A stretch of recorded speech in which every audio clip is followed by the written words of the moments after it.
Hello दोस्तों, नमस्कार। कैसे हैं आप सब। मैं नम्रता स्वागत करती हूं आपका अपने यूट्यूब चैनल नम्रता क्लासेज में। दोस्तों, जैसा कि आप जान रहे हैं कि मैं आपको हिंदी भाषा की बोलियों का विकास पढ़ा रही हूं। आज मैं जो आपके लिए टॉपिक लाई हूं वो है हिंदी की बोलियों का क्षेत्र और उसकी विशेषता।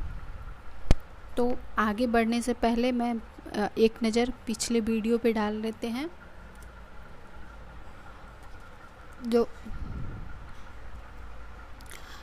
आप जैसा कि आप जानते हैं, जो हिंदी के विकास में मैंने पहले अपभ्रंश,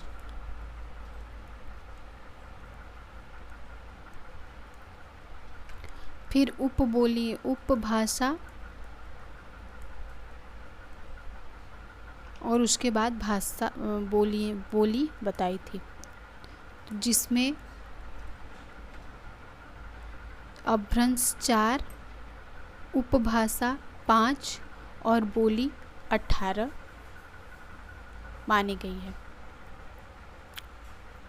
तो आज वही जो ये उपभाषा 5 उपभाषा के जो 18 बोली हैं उनके क्षेत्र के बारे में और उनकी विशेषताओं के बारे में हम विस्तार से चर्चा करेंगे। तो चलिए आगे बढ़ते हैं। उस आगे बढ़ने से पहले आप मेरे चैनल को प्लीज़ लाइक, सब्सक्राइब और शेयर ज़रूर करें, क्योंकि इससे मेरा हौसला बढ़ेगा और मैं आप लोगों के लिए अच्छे अच्छे टॉपिक लेके आऊँगी। और चलिए आइए देखते हैं, बिना वीडियो स्किप किए पूरा वीडियो ध्यान से देखिए और लास्ट में मैं आपको बहुत ही महत्वपूर्ण टॉपिक बताऊंगी, इसलिए इस वीडियो को पूरा लास्ट तक देखें। तो चलिए आगे बढ़ते हैं। तो पहला जो हमारा उपभाषा है वो है पश्चिमी हिंदी। जैसा कि आप जानते हैं, पश्चिमी हिंदी का जो विकास है वो किस अपभ्रंश से हुआ है? शौरसेनी अपभ्रंश से। शौरसेनी अपभ्रंश में पश्चिमी हिंदी का विकास हुआ है। और पश्चिमी हिंदी के जो है वो 5 बोलियां हैं: बुंदेली, कौरवी, जिसको खड़ी बोली भी कहते हैं, हरियाणवी, कन्नौजी और ब्रजभाषा।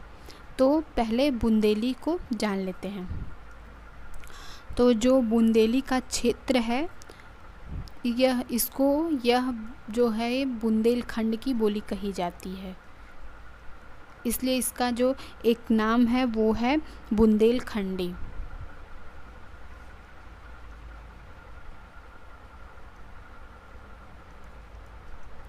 बुंदेलखंड की बोली कही जाती है। इसका जो क्षेत्र है वो है झांसी, जालौर,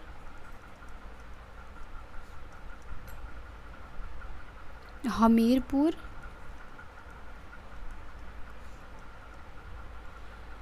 बांदा,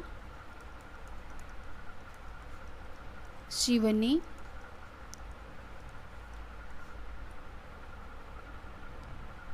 छतरपुर,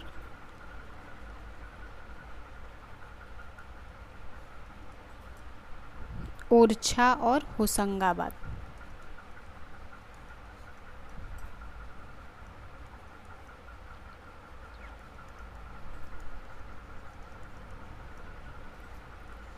ये इसके क्षेत्र हैं। और जो इसकी विशिष्टता है वो है आकार बहुला, माफ़ करिएगा, ओकार बहुला। इसकी जो विशेषता है वो है ओकार बहुला।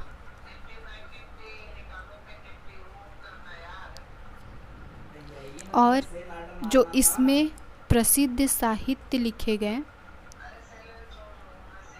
ये बहुत ही महत्वपूर्ण है, तो इनको नोट कर लीजिएगा। जो प्रसिद्ध साहित्य है वो आल्हा है और ईसुरी के फाग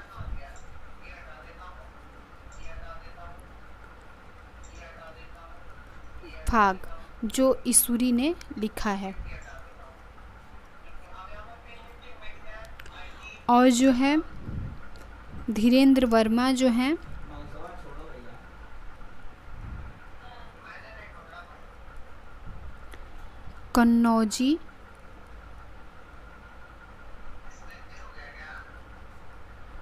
कन्नौजी और बुंदेली को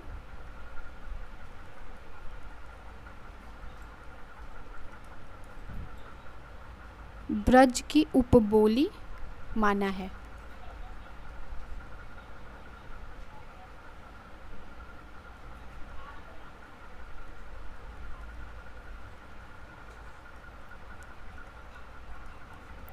तो यहाँ से आपके एक क्वेश्चन बन सकते हैं कि किस विद्वान ने कन्नौजी और बुंदेली को ब्रज की उपबोली माना है, तो धीरेन्द्र वर्मा। तो चलिए आगे बढ़ते हैं। हमारी जो अगली बोली है वो है कौरवी खड़ी बोली। तो इसका क्षेत्र जान लेते हैं। इसका क्षेत्र जो है वो है बिजनौर,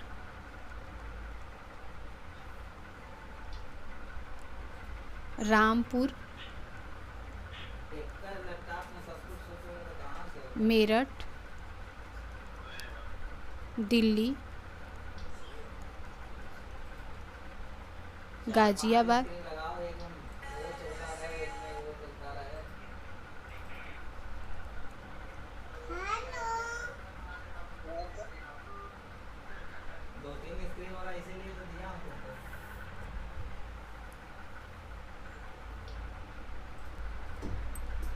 दिल्ली, गाजियाबाद,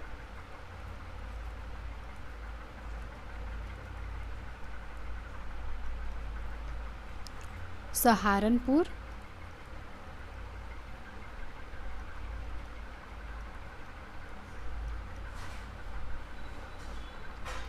ये इसके क्षेत्र हैं। और जो इसकी विशिष्टता है वो है आकार बहुला,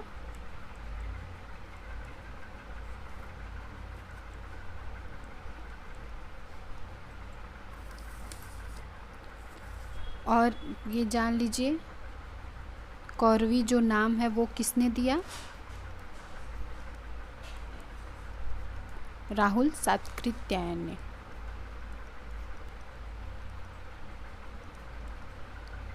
राहुल सातकृत्यायन ने इसका जो कौरवी नाम दिया।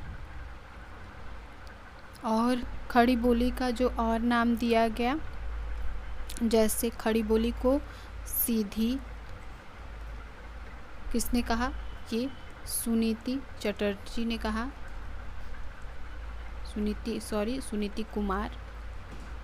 सुनीति कुमार ने।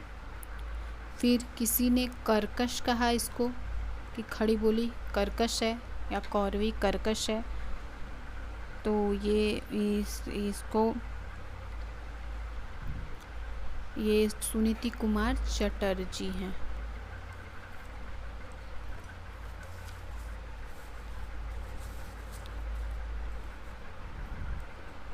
ये कर्कश जो है कामता प्रसाद गुरु ने कहा।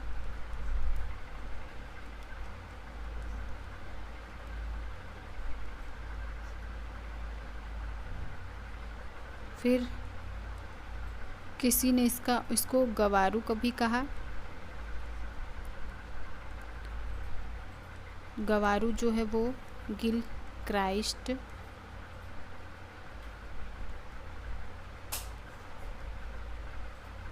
खड़ी पाई भी नाम दिया गया इसका।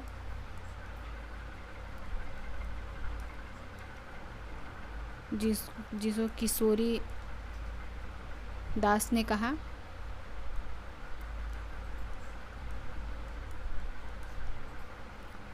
इसको खरी या शुद्ध भी कहा गया। ये जो है वो सर्वमान्य है, सभी विद्वानों ने इसे माना है। तो ये जो है वो खरी बोली का अर्थ है।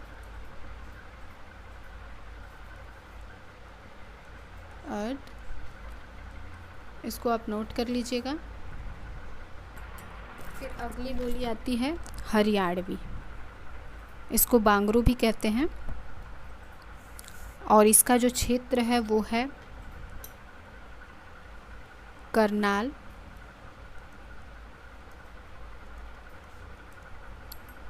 हिसार,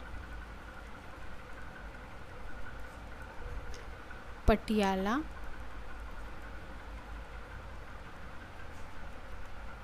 दिल्ली,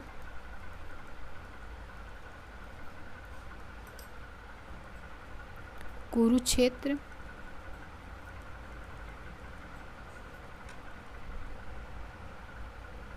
जिंद और नाभा। धीरेन्द्र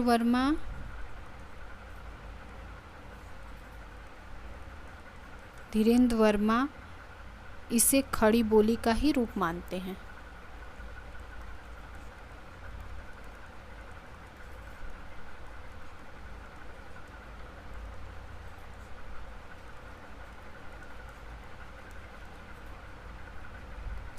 फिर आगे है कन्नौजी। कन्नौजी के जो क्षेत्र हैं वो हैं फर्रुखाबाद, कानपुर, हरदोई,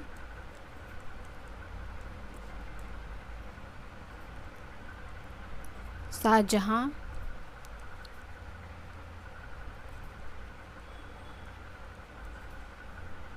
शाहजहांपुर,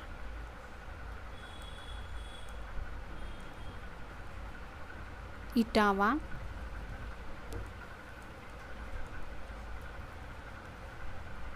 और जो कंजौनी का जो प्राचीन नाम है वो है पांचाल। क्या है? पांचाल जो है इसका प्राचीन नाम है और इसकी जो विशिष्टता है वो है ओकार बहुला।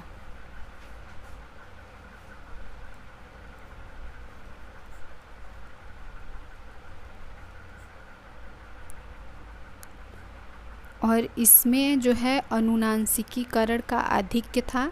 जैसे बात को बात, अनुनासिकीकरण मतलब अनुवांशिकीकरण का जो आधिक्य था इसमें। चलिए आगे बढ़ते हैं। अब आती है ब्रज भाषा। ये बहुत बड़े भूभाग में बोली जाने वाली भाषा है। ब्रज भाषा में बहुत से साहित्य का विकास भी हुआ। तो ये इम्पॉर्टेंट है। मथुरा, आगरा इसका क्षेत्र है, अलीगढ़,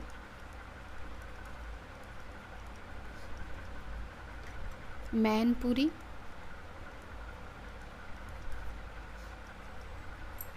बरेली, बदायूं, एटा जो उत्तर प्रदेश में है,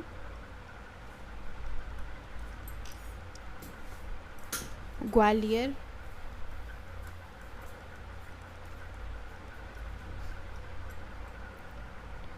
ये मध्य प्रदेश का पश्चिमी भाग है।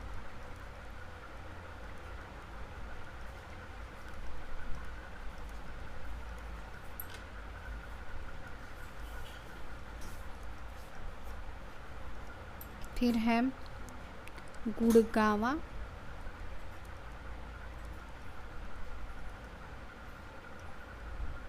फिर करौली, ये इसके भूभाग हैं। फिर जो राजस्थान,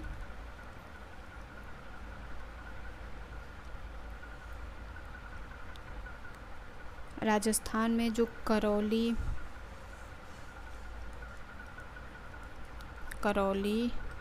भरतपुर,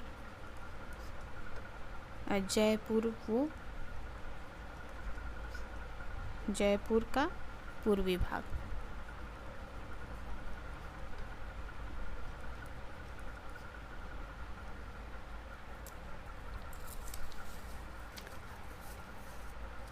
तो ब्रज का जो अर्थ है वो क्या है, ये समझ लेते हैं। इसका अर्थ जो है वो है पशुओं या गायों का समूह।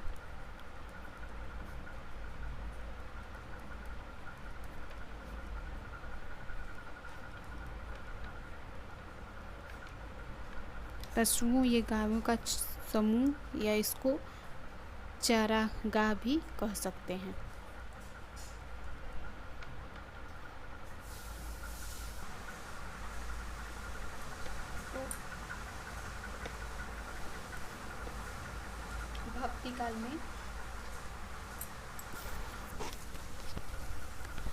भक्ति काल में ये साहित्यिक भाषा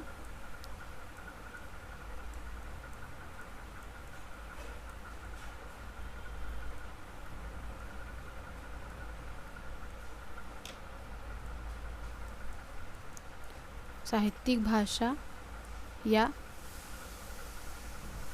काव्य भाषा रही।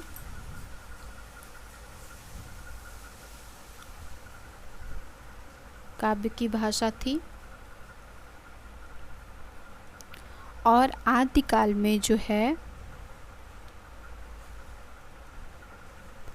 आदिकाल में ये पिंगल थी। इसका नाम था पिंगल भाषा। पिंगल को एक नाम और दिया जाता है, वो है नाग भाषा। और मध्यकाल में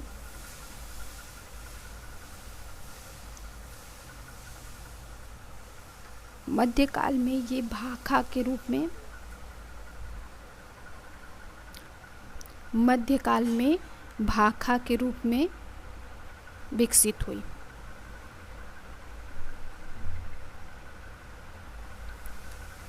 तो इसको पहले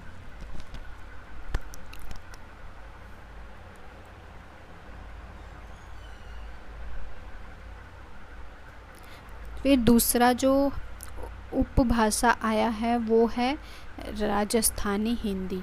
ये भी सौरसेनी अपभ्रंश से विकसित हुआ है। और इसकी जो है वो मारवाड़ी, मालवी, मेवाती, जयपुरी, ये 4 बोलियां हैं। तो मारवाड़ी का जो है वो क्षेत्र देख लेते हैं। जोधपुर,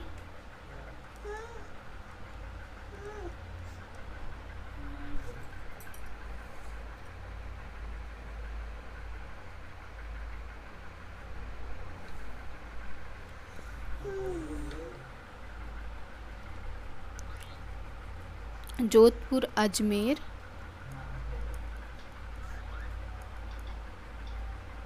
जैसलमेर,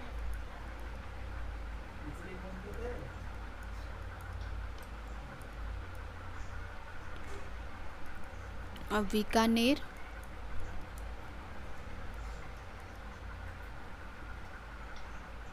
उदयपुर, किशनगढ़,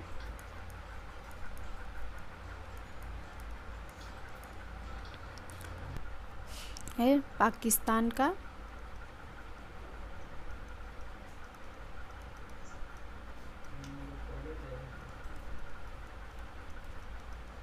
सिंध प्रांत। ये जो है वो है आकार बहुला। इसकी विशिष्टता जो है वो है आकार बहुला। और पुरानी मारवाड़ी को जो है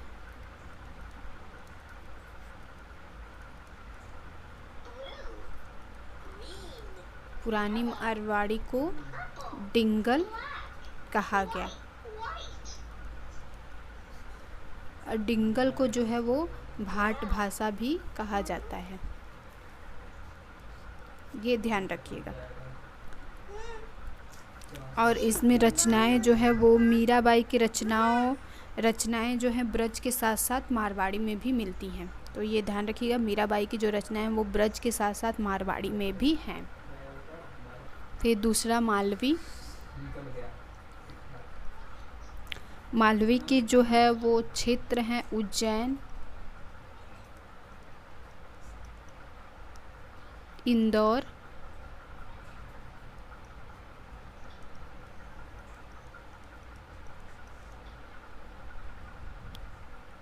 प्रतापगढ़,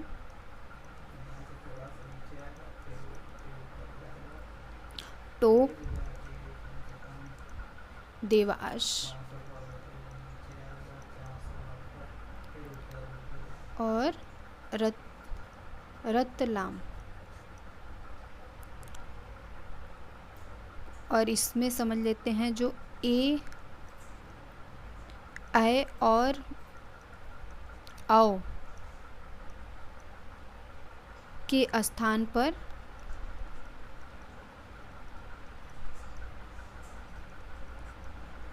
ए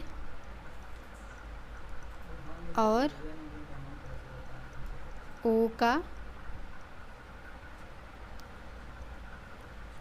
की बहुलता, मतलब जहाँ ए ओ आया वहाँ पे ऐ ओ औ आया, वहाँ पे ए ओ हो गया।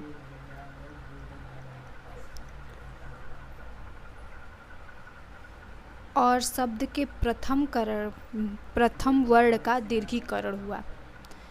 शब्द के प्रथम वर्ण का दीर्घीकरण हुआ, जैसे लकड़ी, तो शब्द का जो प्रथम वर्ण है वो ल है, ल में आ की आवृत्ति हो गई तो लाकड़ी।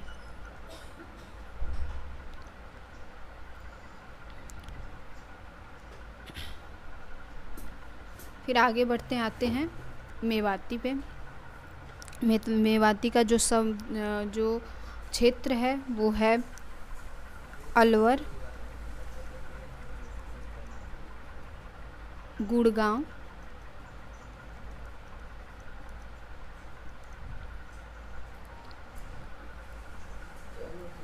भरतपुर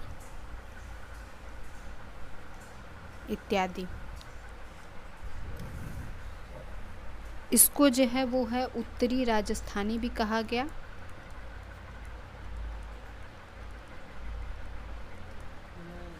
उत्तरी राजस्थानी भी कहा गया।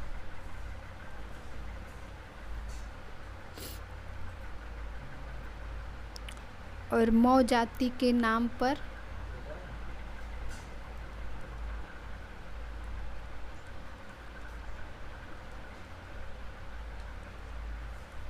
मौ जाति के नाम पर ही इसका नाम जो है वो मेवाती पड़ा।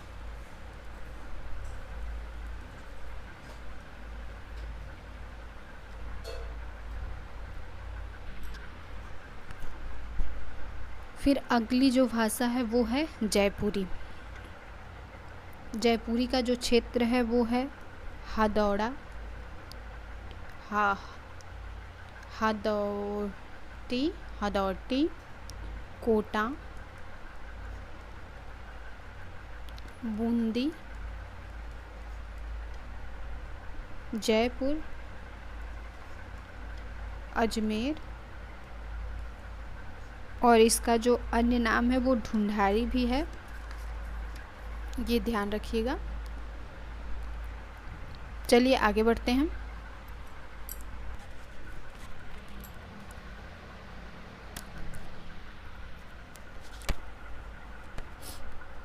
तीसरी जो उपभाषा है वो है पहाड़ी हिंदी। ये खस अपभ्रंश से विकसित हुई। इसकी जो है वो 3 भाषा हैं, कुमायूनी, गढ़वाली और नेपाली। कुमायूनी का क्षेत्र देख लेते हैं, नैनीताल, अल्मोड़ा,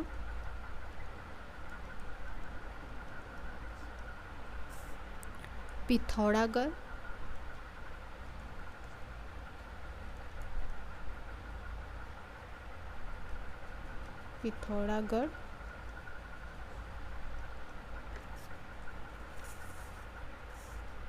रानीखेत,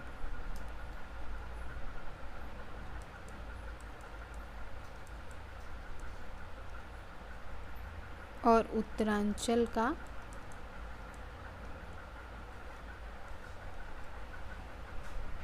कुमायूनी क्षेत्र। कुमायूं क्षेत्र। ये इसकी विशिष्टता जो है वो है ओकार बहुला।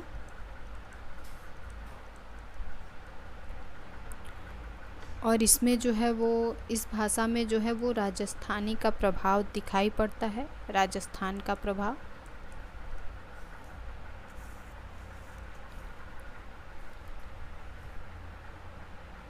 और इसमें जो है वो सहायक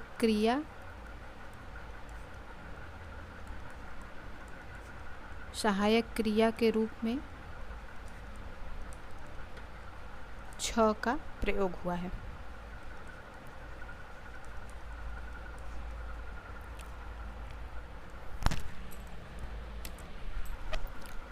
फिर अगला आता है गढ़वाली। इसका जो क्षेत्र है वो है गढ़वाल, टिहरी, उत्तरकाशी और बद्रीनाथ।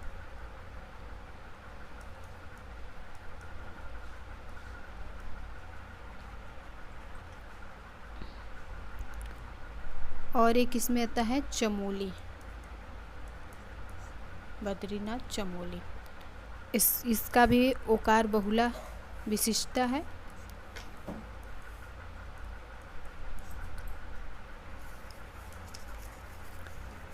और इसमें जो है वो पंजाबी का प्रभाव है।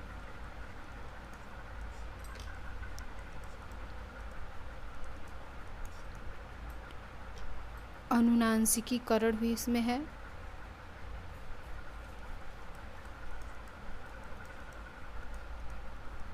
अनुनासिकीकरण जैसे पैसा को पैंसा।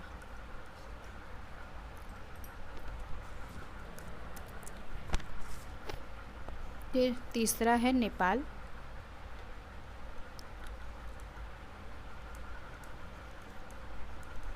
इसका क्षेत्र है पश्चिमी पहाड़ी, जैसे हिमाचल प्रदेश,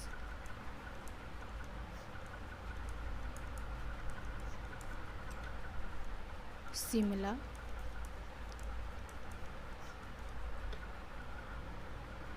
मंडी,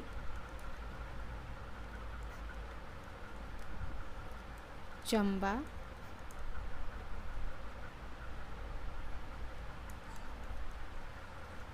सौजनसार और सिरमौर। तो आशा करती हूँ दोस्तों यहाँ तक आपको बहुत अच्छे से समझ में आया है। अब चलते हैं अपने अगले उपभाषा की तरफ।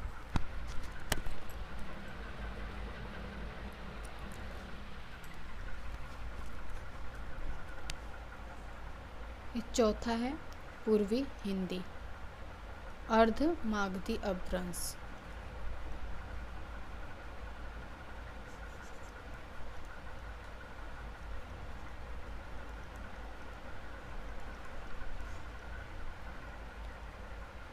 ये है अवधी। जो बोली है इसकी अवधी बघेली छत्तीसगढ़ी। तो पहला हम अवधी के क्षेत्र को जान लेते हैं। अयोध्या,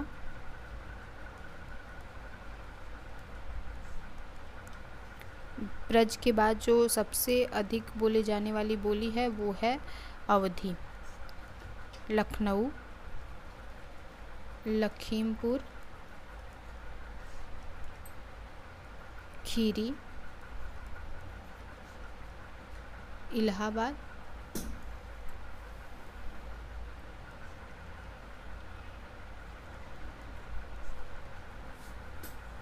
जौनपुर,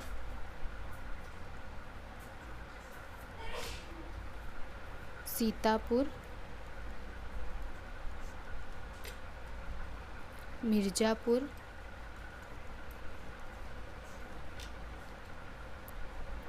प्रतापगढ़,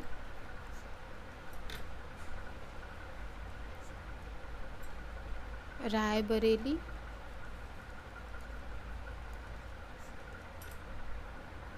सुल्तानपुर और उन्नाव, ये इसके क्षेत्र हैं। इसका जो अन्य नाम है वो है कौशल बैशवाड़ा, जो मैं आपको अलग से इसको लिखवा दूँगी। जो बोलियों के अन्य नाम है और उपबोली जो है वो अलग से लिखवा दूँगी। और ये अवधि का प्राचीनतम जो रूप है वो प्राकृत पैलिंगम में मिलता है। प्राचीन रूप कहाँ मिलता है? वो प्राकृत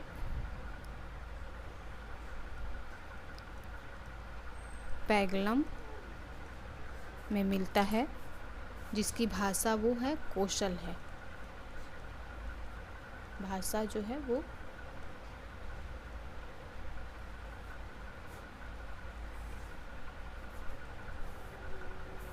कौशल है। तो ये ध्यान रखने योग्य बातें हैं। और इसका जो विशिष्टता है वो है उदासीन आकार बहुला।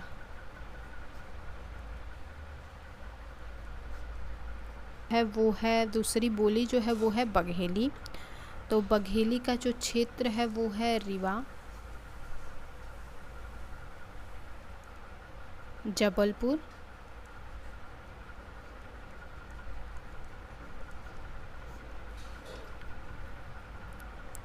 मिर्ज़ापुर,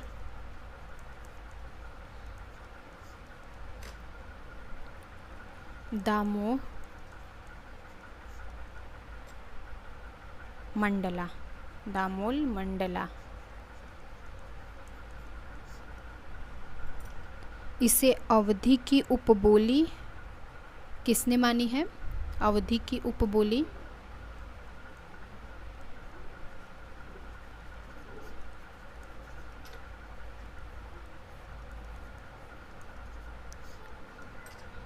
बोली बाबूराम सक्सेना ने मानी है।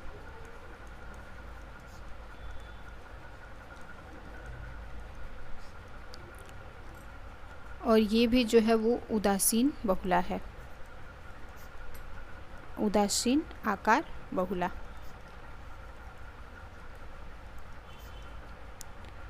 और जो इसका अन्य नाम है वो रिवाई है। उपबोली जो है वो निभट्टा है।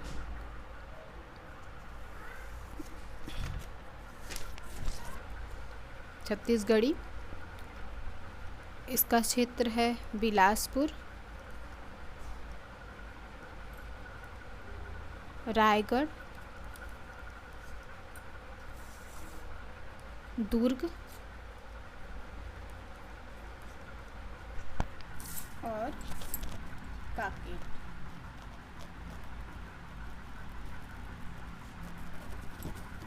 और कांकेर। इसके जो अन्य नाम है वो खलटाई लरिया हैं।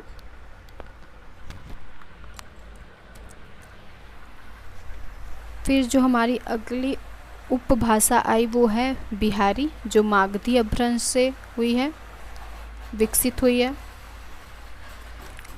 और इसकी बोली जो है वो मगही, भोजपुरी, मैथिली है। तो मगही की जो क्षेत्र है वो जान लेते हैं। पटना, गया, मुंगेर, जहानाबाद,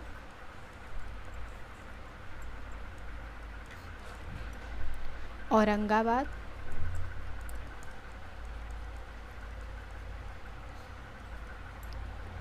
भागलपुर,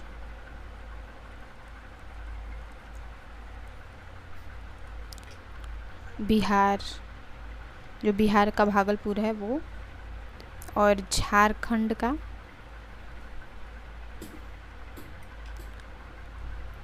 पलामू और हजारीबाग।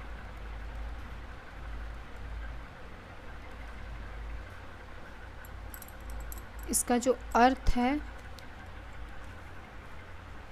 वो है मगध की भाषा।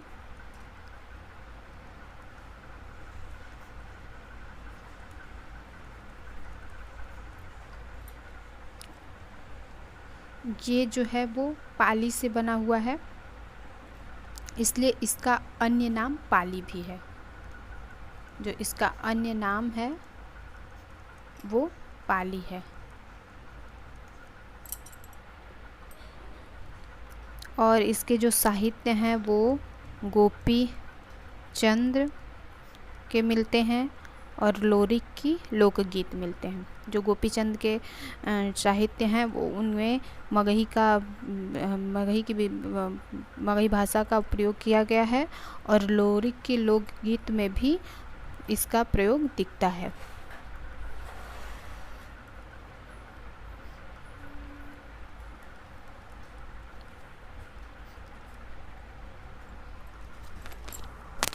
बोली है जो वो है भोजपुरी। इसका जो क्षेत्र है वो है छपरा, सिवान, भोजपुर की बोली भोजपुर में जो बोली जाती थी इसलिए इसका नाम भोजपुरी हो गया। और शाहाबाद, रोहतास, छपरा, चंपारण,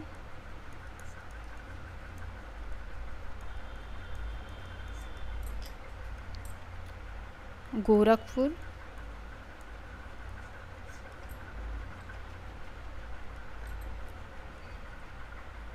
बलिया, बनारस, देवरिया, गाजीपुर और मोतिहारी।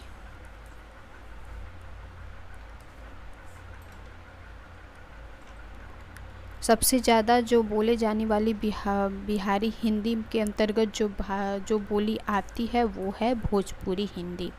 ये है जो इकार बहुला है इसकी विशिष्टता।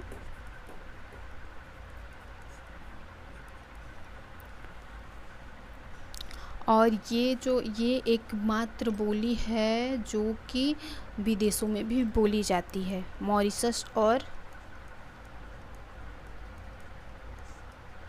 फिजी में भी भोजपुरी बोली जाती है।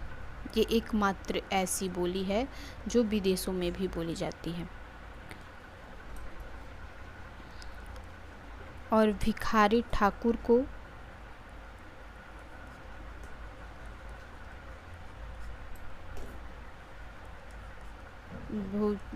ठाकुर को भोजपुरी का शेक्सपियर कहा जाता है।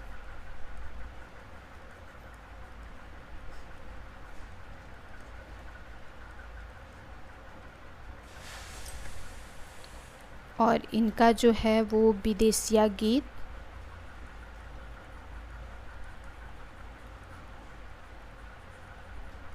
भोजपुरी में है और जो 12 नाटक भी हैं वो भी भोजपुरी में है।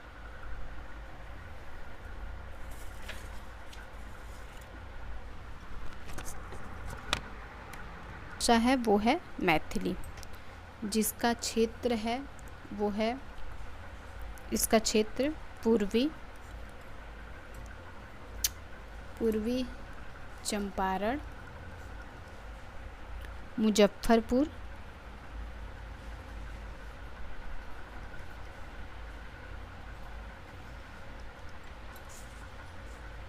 दरभंगा,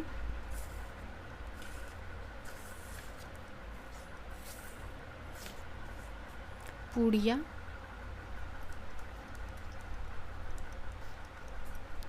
उत्तर संथाल,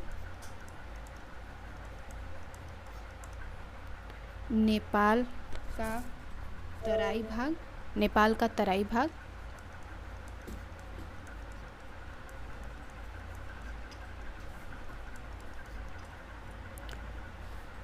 और इसका अर्थ जो है वो है मिथिला की भाषा थी इसलिए इसको मैथिली कहा गया।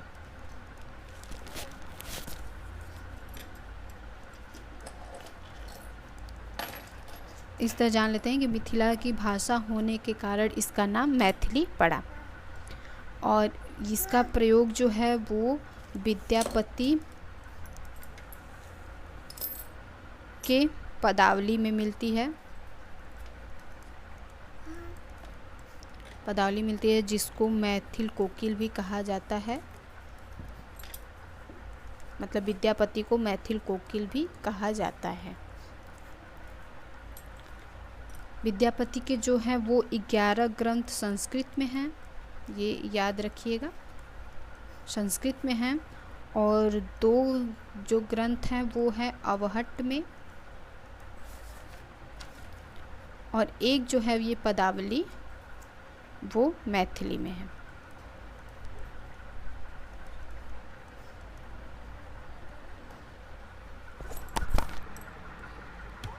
रखने योग्य बातें हैं, इसको जो है 8वीं अनुसूची में शामिल किया गया। ये एकमात्र ऐसी बोली है।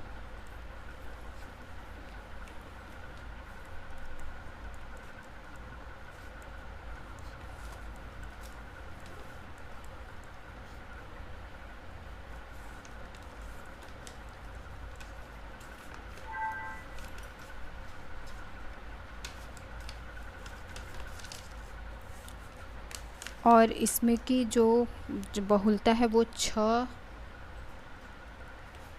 और ल की अधिकता है, इसमें 6 ल की अधिकता है। बिहारी हिंदी में साहित्यिक रूप से कोई संपन्न भाषा नहीं है, माफ़ करिएगा, बिहारी हिंदी में जो साहित्यिक रूप से कोई संपन्न भाषा है तो वह है मैथिली। तो ये रही हमारी 18 बोलियां, जिसका क्षेत्र मैंने बता दिया। अब आगे बढ़ते हैं, आते हैं अपने अगले टॉपिक की तरफ। तो हम जान लेते हैं बोलियों की जो उप बोलियाँ हैं। जैसे बुंदेली की जो उप बोलियाँ हैं वो हैं पावरी, बनाफारी, लोधांती, निभट्टा। हरियाणवी की उपबोली जाटू, चमरवा। ब्रज भाषा की उपबोली भुसका, जदोवारी, डांगी। मेवाती की जो उपबोली है अहिवाटी है, और जयपुरी की जो उपबोली वो है कठंडा। का अवधि की बोली है जोलहा, गहोरा, जूजड़। बघेली का निबट्टा।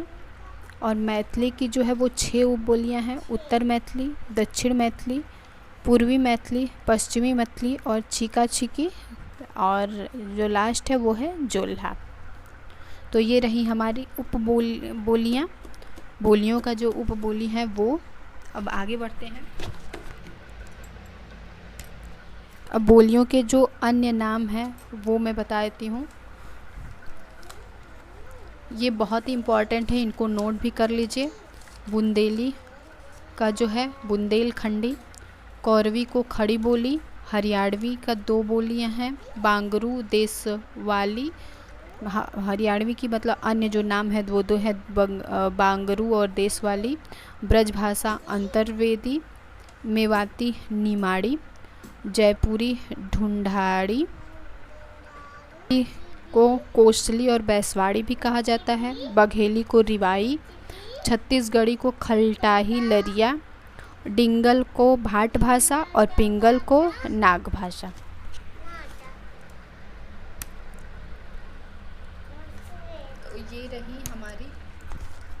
ये रही हमारे जो बोलियों के जो अन्य नाम है वो। ये एग्ज़ाम में ज़रूर पूछते हैं, तो इनको नोट कर लीजिएगा। और आगे बढ़ते हैं। अब जो अगला हमारा टॉपिक है वो बोलियों के उच्चारण के आधार पर उनकी जो विशेषताएं हैं वो हैं। और हम देख लेते हैं। ओकार बहुला जो है वो ब्रज जो है ओकार बहुला में आती है, बुंदेली आती है, कन्नौजी, मारवाड़ी, कुमायूनी, गढ़वाली और मालवी। ये जो इतनी बोलियां हैं वो ओकार बहुला में आती हैं। आकार बहुला में सिर्फ 2 बोलियां हैं, कौरवी और दक्षिणी। इकार बहुला में भोजपुरी आती है, और उदासीन, आकार बहुला, अवधि और बघी। आशा करती हूँ आपको आज का टॉपिक बहुत ही अच्छा लगा होगा। तो मेरे चैनल को लाइक, सब्सक्राइब और शेयर ज़रूर करें। इसी के साथ मैं आज के टॉपिक पर को यहीं पे विराम देती हूँ। बहुत बहुत धन्यवाद।